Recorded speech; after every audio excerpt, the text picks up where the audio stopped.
We're going to be doing chapter 5 through the middle of chapter 7.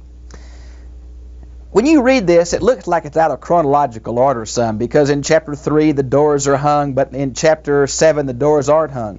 It seems to me that chapter 3 is a summary of the whole period of building of the walls.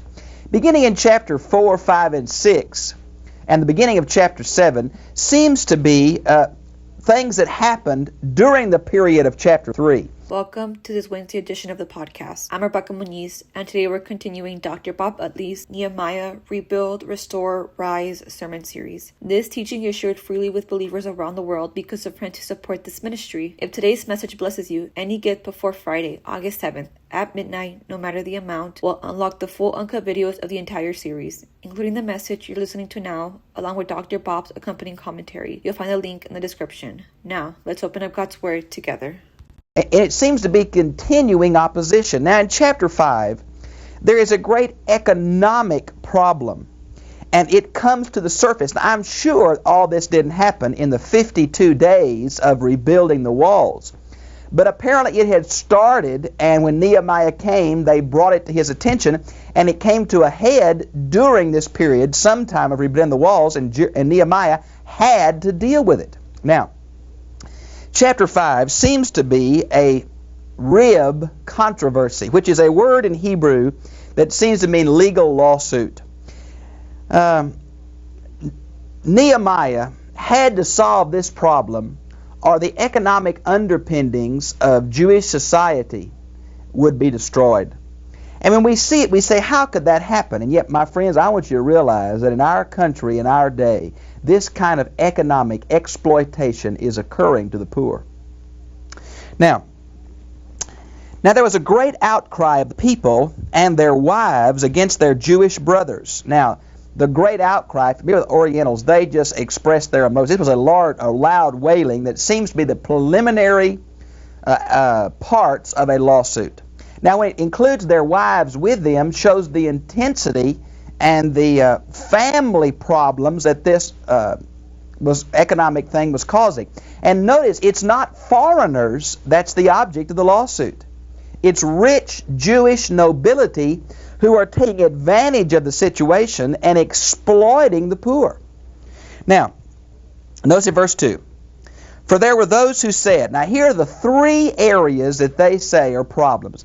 Number one's in verse 2. We've got large families and there's not enough food.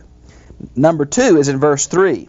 We are mortgaging our fields, our vineyards, our houses that we might get grain because of the famine. So we're having to mortgage everything we own to buy food for our large families. Number 3 is in verse 4.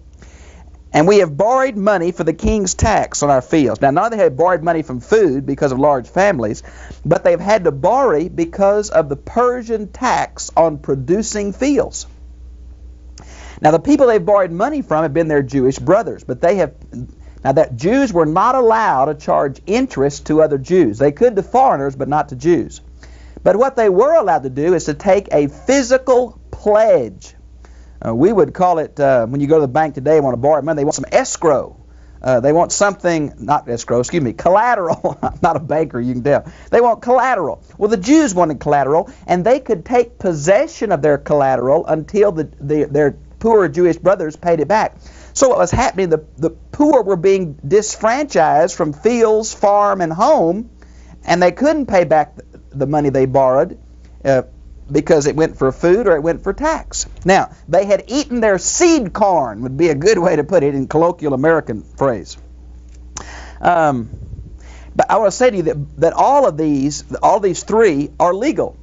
Big families is legal. Borrowing money from your Jewish brothers is legal. And taking a pledge is legal. So it wasn't this was illegal, it was an abuse.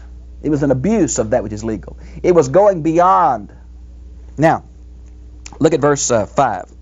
Now our flesh is the flesh of our brothers, our children like their children. Yet behold, we are forcing our sons and daughters to be slaves, and some of our daughters are forced into bondage already. Now this forced into bondage, the Jerusalem Bible has raped. And there is a sexual connotation to this word. Now it was possible for a Hebrew girl to be sold into slavery, but only for a limited period, 6 years. If she was taken as a second wife or a concubine, she began to have legal rights and would not be released. But here, it's fact they were being sexually abused, but not made legal wives. That was the problem. Through the years, God has really impressed on me to try to provide materials free for those people, particularly in the third world, who just don't have access to libraries and seminaries and Bible study opportunities. So I'd like for you to do two things for us. Number one, many of you have known me for all these 50 years. I really am asking you to help us to fund these biblical centers, both in Africa and Southern Asia. I think you can trust me that your money will go to what you direct it to. Others of you are just not able to do that, and I understand that, but I really want to ask you to pray for these centers, that we'll be able to find those pastors who are teachable, who are searching for a good, solid, theological, exegetical, biblical base for their theology. And so I think you can pray or you can give, but we appreciate you. You've been so gracious through the years. I just have not asked you to help us many times. But these centers seem to be the next step that Bible Lessons International or Free Bible Commentary is trying to take. You can see this idea about the legitimacy of Hebrews setting themselves into bondage in Exodus 21, 1 through 11, Leviticus 25, 39, and Deuteronomy 15, 12 through 18. You might want to see that. And notice Jeremiah, I keep saying Jeremiah, I mean Nehemiah. When I was very angry when I had heard their outcry and these words. Now Nehemiah reacted emotionally. But although he reacted emotionally, he was enough of a politician to say, now I'm angry, I've got to think through this. Now the next verse says, I consulted with myself. Now it really means thought carefully or sat down and thought how he could get this thing solved. Now he didn't have the political power to make it different. So he's going to use the technique of moral justice. And he's going to try to shame these nobles into doing the proper thing. So he's angry, but he thinks carefully through this, and he contended. Now this word contend is the word rib, or riv, and it means a legal controversy. But he's not going to do it in the court, official court. He is going to do it in the popular court of the people. He's going to call a large assembly of the people together. He's going to confront these nobles in their presence, and he's going to try to morally shame them based on not the letter of the Mosaic Law, but the intent of the Mosaic Law, which is do justice and righteousness to your neighbor and the poor. Now, notice where in great assembly is mentioned in verse 7. Hello. We lost 2.5 minutes of our audio in this program, and so I'm going back in to insert this section for you. I was in chapter 5, beginning in verse 8. And I said to them, we, according to our ability, have redeemed our Jewish brothers who were sold to the nations. Now, the word redeemed is very important. The basis is of buying someone back from slavery. The word Goel in Ruth was a kinsman redeemer who bought a family member back. So what the Jews were doing is they would help their kinsmen by buying them back from nations. But the tragedy of this section is, as we learned from the end of 8 in chapter 9, we were going to have to redeem the Jews from their own Jewish brothers. And that was the tragedy. It was not foreigners who had captured them or bought them, but the rich Jewish brothers in Jerusalem that were the culprits.